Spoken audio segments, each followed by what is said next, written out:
नमस्कार दोस्तों, welcome to 10x trader. मैं हूं राजेश कुमार और आज की इस वीडियो में बात करने वाला हूं IDFC फर्स्ट बैंक के बारे में। दोस्तों आज तो IDFC फर्स्ट बैंक ने कमाल ही कर दिया।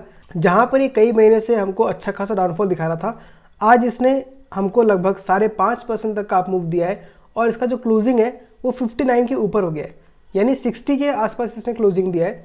और ये हमको कहीं ना कहीं कैसा इंडिकेशन दे रहा है कि शायद स्टॉक में जो ट्रेंड रिवर्सल है आ सकता है। और इसका जो रीज़न मेन है वो ये है कि इसका Q4 का अपडेट आया हुआ है और अपडेट अच्छा है। तो चलिए उसको डिटेल में देखते हैं ताकि हमें आइडिया हो जाए कि Q4 का जो रिजल्ट है वो कैसा होने वाला है। तो चलिए स्क्रीन पे आके देखते हैं। तो यहाँ मैंने मिंट का वेबसाइट ओपन कर दिया है और आप यहाँ पे देख सकते हैं कि IDFC फर्स्ट बैंक का Q4 का जो अपडेट है यहाँ पे आ चुका है। अगर हम सिर्फ अप्रैल महीने का देखें तो इस मंथ में IDFC फर्स्ट बैंक ने हमको अराउंड 7% तक का अप मूव दिखाया है। अब अगर Q4 का बिजनेस अपडेट देखें तो जो टोटल लोन है वो ग्रो किया है 22.7% ईयर ऑन ईयर बेसिस पे। जैसा कि मैनेजमेंट ने गाइड किया था ठीक वैसा ही यहाँ पे आपको ग्रोथ भी दिखाई दे रहा है। और अगर हम डिपॉजिट्स को देखें तो वो लगभग 3,94,000 करोड़ से बढ़ के 4,84,000 करोड़ हो चुका है, यानी मोटा मोटा 1 लाख करोड़ का हमको यहाँ पे डिपॉजिट्स में ग्रोथ दिख रहा है। जहाँ बाकी बैंकों को बहुत ज़्यादा प्रॉब्लम हो रहा है, वहीं पे IDFC फर्स्ट बैंक अपने डिपॉजिट ग्रोथ को काफ़ी अच्छे से ग्रो कर पा रही है। अगर लोन एंड एडवांसेस देखें तो वो भी अराउंड 20% ग्रो किया है, जो कि बहुत ही अच्छा खासा ग्रोथ है। अब इसमें अगर हम देखें कि लोन बुक कितना हो गया है, तो जहां पिछले साल में आपका लोन बुक 2 लाख करोड़ का था, अब वो बढ़ के 2,41,000 करोड़ का हो चुका है, जिसको अगर हम क्वार्टर ऑन क्वार्टर बेसिस पे देखें तो लगभग 4% तक का ग्रोथ हमको दिख रहा है, जो कि अगेन एक अच्छा खासा ग्रोथ है। अगर हम उसको एनुअलाइज कर दें तो लगभग आपको ये 16% तक का ग्रोथ दिखाएगा लोन बुक में। वहीं पे अगर हम करंट अकाउंट सेविंग अकाउंट का ग्रोथ देखें तो वो भी आपका 94,000 करोड़ से बढ़ के हो गया है 1,18,000 करोड़, यानी कासा में भी काफ़ी अच्छा खासा ग्रोथ इस कंपनी ने किया है। और उसका जो मेन रीज़न है वो है एडवर्टाइजमेंट और जो ट्रस्ट बिल्ड हो रहा है धीरे धीरे इस बैंक की तरफ। मानता हूँ कि जो इन्वेस्टर्स हैं वो बहुत ज़्यादा नाराज़ है, बहुत परेशान है, लेकिन जो इनके कस्टमर्स हैं वो काफ़ी इन्जॉय करते हैं इन जो सर्विसेज ये प्रोवाइड करते हैं।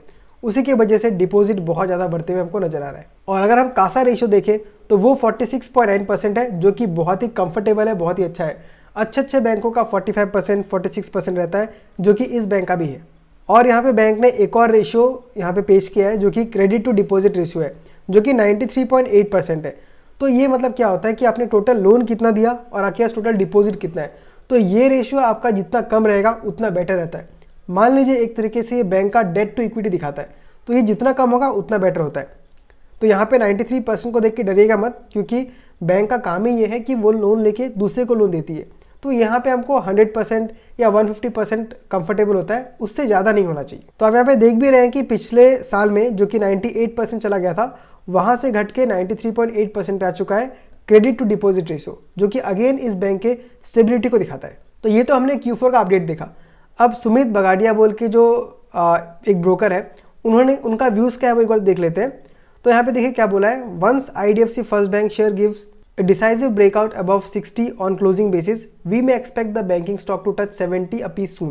यानी कि 60 के ऊपर अगर हमको क्लोजिंग मिल जाता है तो ये 70 को टच कर सकता है। लेकिन 70 का टारगेट देने के साथ साथ इन्होंने 55 रुपीज़ का स्टॉप लॉस भी दिया हुआ है। तो अगर आपको ट्रेड करना है तो इस बेसिस पे कर सकते हैं। इसमें मेरा कोई अपना व्यूज़ नहीं है, मैं इनके व्यूज़ को पढ़ के सुना रहा हूँ। अब एक बार हम IDFC फर्स्ट बैंक के चार्ट को भी आके देख लेते हैं।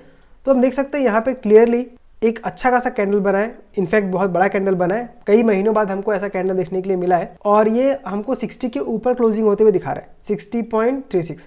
हालांकि इसने हाई लगाया था 60.92 का, ऑलमोस्ट 61 पहुंच गया था, लेकिन क्लोजिंग इसने 60 के ऊपर दिया है, जो कि अगेन एक अच्छा खासा न्यूज़ है।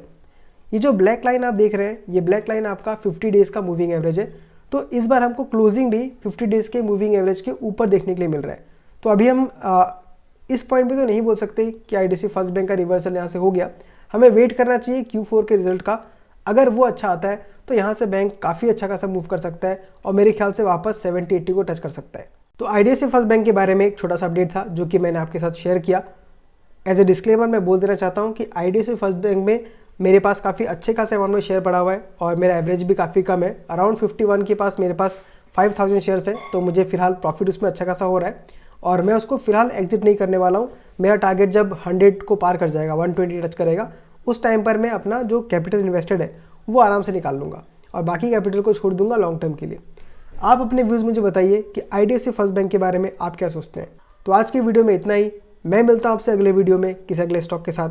तब तक के लिए tata, bye bye, take care. जाने से पहले आपसे एक छोटा सा रिक्वेस्ट है कि इस वीडियो को लाइक कर दीजिए और चैनल को सब्सक्राइब कर दीजिए, क्योंकि ऐसे ही वीडियोस मैं कंटिन्यूसली बनाते रहता हूँ।